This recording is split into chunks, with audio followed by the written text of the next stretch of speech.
schemas and the common vocabularies, etc., we can achieve full interoperability among our departments, the public departments, the public bodies, because I heard this morning a good example.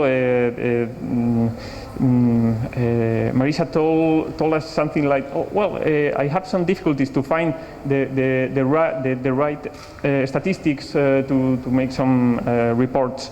So opening the information helps other departments to find the information and to understand what is happening in the rest of the departments. And coming back to the previous slide, the previous example, this example of the making money out of the public transport information, you saw a developer doing creating an application. Business opening or creating or using the application created by the developer, and after that the city council, the municipality realized that, wow, we can reuse as well that information, because these displays in the street are very expensive. Can you imagine how expensive it can be installing all the power, internet connection, and the display itself in the street? Okay, in the street. So they realized that they can use the public facilities that they are really protected.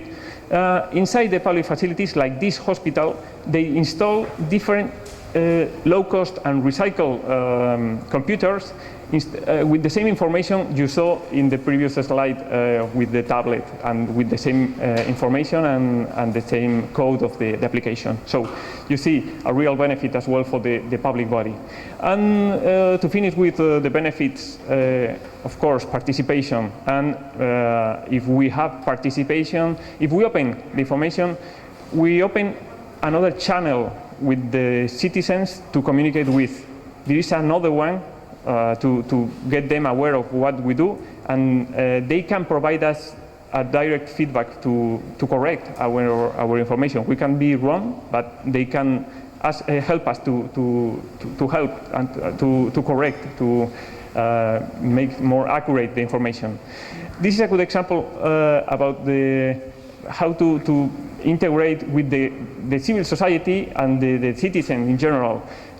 This is a municipality, no, a regional government in Spain that opened different channels like Google+, Facebook, Twitter, as the rest of you, but they put a WhatsApp account to communicate with the rest of the citizens. This is a very popular application for instant messaging in the Spanish population. So they open this account for communicating in the way they want. So the public body should be where the citizens are. And as I told you, open data is not transparency, but third parties can help us to understand the information, to understand the data, to create very nice visualization like this one, or applications to unveil frauds, to unveil some bad practices from public or private companies. This is Open Corporates. It's a good example of open data. Open Corporates takes information from all around the world, from companies around the world, and they link all the companies by their relationships, and sharing some information, metadata about the companies itself. And you can see in the example how you can how these groups and these companies are related one each other. This is a good example. The Goldman Sachs, searching for the group Goldman Sachs, you can see the different companies around the world in a kind of a map there, and the relation among the companies. And you see what we can imagine, which is the US, the outline of the US country with many headquarters, many companies there. UK, Ireland, but you can see something strange in the middle of the ocean. This is the Cayman Islands. So you can figure out the different weird things happening there. And of course, the best idea will come from others. So if we open the information, they will help us to create new services, new products, help to unveil these kind of weird things happening out there. Thank you. Thank you, Martin.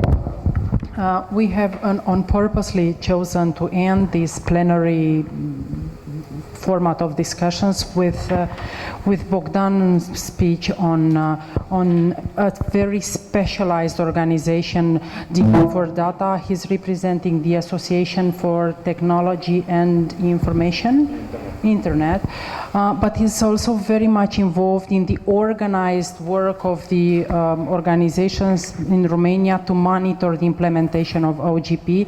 I think that you will enjoy having Bogdan conclude for today's sessions with some of his remarks on how, as a third party, as a NGOs community in Romania, we perceive the implementation of OGP so far, with some, I guess, sharing of his own experience in organizing data gathered from the government. As I said, as a specialist, his background is really what qualifies him to speak in the end of this today discussion about the formats of data and how can we access it easier. Thank you to all of you, and Bogdan will be the last speaker, not the only one, the last one, but the last one for this session. Thank you very much for the introduction. I wanted to touch on two topics. First, what do we want? And the second one is how the civil society was cooperating with the government. First, what do we want? We also, in Martin's presentation, those very nice panels with the time when the bus arrives in the stations. We don't have it. And we actually hate that. And I remember that we have this information in the metro. It appeared just 3 years ago. Before that, it would just display the information on how much time it elapsed when the last metro has passed. So you would look the clock increasing, and you would say, maybe it's coming. Maybe it should be, I should wait 5 minutes, not 7 minutes. And actually the metro department first did some very nice panels, but with advertising information, not with the information when the next metro arrives. So these are the kind of information that we are looking for. And first, in order to reuse the information, we need to have the information. So at least for the buses right now, I don't think it actually exists, at least in Bucharest. There are other cities such as Timișoara where this exists. And they have much nicer application, by the way. And Dennis will tell you about that in his session if you're interested to listen about. But what we also want, and we saw a lot of interesting and nice examples today, but there are also a lot of things lacking. For example, we heard this morning from the State Secretary from the Ministry of Information Society about a very nice project called Romania. And he said that this is a participatory portal. I don't know how many of you are using daily this product that hasn't been updated in the past year, that hasn't had any kind of public process. So I think it's a shame to talk about something like this in public. The government should say this was a failure, because it is a failure, and should acknowledge that and pass over, instead of just presenting it like a best practice that it doesn't is. And this is why we've engaged a lot in the discussion on OGP plan in Romania, not to include e-government projects in there, because we run into a circle where the government puts his money from one pocket to another and actually doesn't fulfill something that is being used by the citizens. And another example that I would give you is related with transparency processes, because that's part of the panel. A few months ago, I knew about a new law that was sent to the parliament. So of course I look on the Senate website and I wanted to see what is the deadline for public comments. I know that EPP has worked on that, so to have a special list on the website on the Senate where you know what laws have been sent to the Senate and what is the deadline for submitting public comments. And I learned that for that law the deadline was 3 of July, which is today. Now 1 week ago I checked again, and guess what? The law was not there. The deadline has shrunk somehow and no one knew about it. So of course I felt frustrated, and I couldn't blame Radu because he doesn't work for the Senate. But but this is kind of the information that we get on our daily interaction with the public administration. So I think that we are talking about open data and transparency, but we also need to think how to correct these issues. And this is why we were involved in this open data and in the OGP.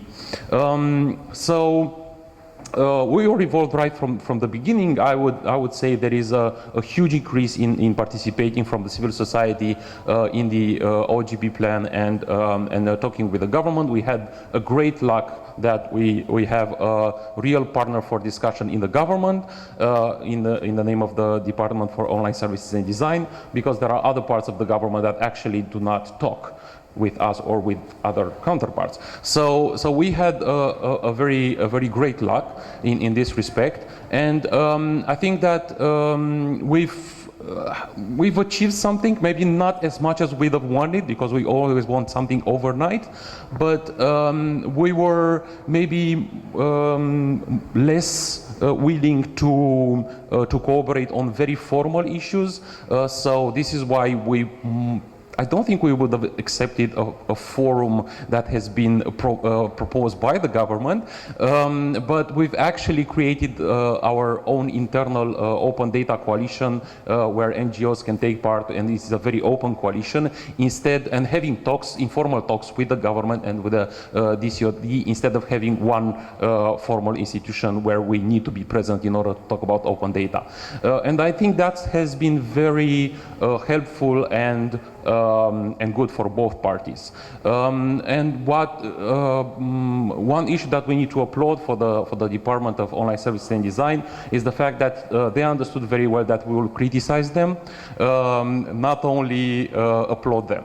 And we will criticize them in public. So as long as we have these basic rules between us that understand each other party situation, then we can work on dialogue, on education, because we did a lot of education activities together. Because the main point in our collaboration so far was how to engage with the public administration, how to teach them what is open data. What is open data, what should they care for, and then why should they publish the data. And I think we're still at that step at this moment. Even though the portal has already a few hundred data sets, we're still at the step where we need to talk more with the public administration and to explain them why we need the data and that we don't need the data in order to put in our pockets and sell it in Bulgaria. We just use it for some applications. I think that would be it. I won't end without you telling me whether there is any question or not. I would like not to end without leaving the space for a potential question, if any, for the last two speakers. If not, you feel hungry, I guess. That's my my conclusion. Well, thank you very much for being with us this morning. I hope you have enjoyed it. There will be registration of our discussion available both on Epoch Times, our partners in making the information from our workshops and seminars available to the general public, as well as on IPP website, in case you'd like to see again what X or Z have said and reflect and, you know, get in touch directly. Thank you very much once again. Let's go upstairs. I hope that will not rain again. Let's go upstairs, which means we'll go this way, and there is a scale and we'll go on the roof. I would like to remind you that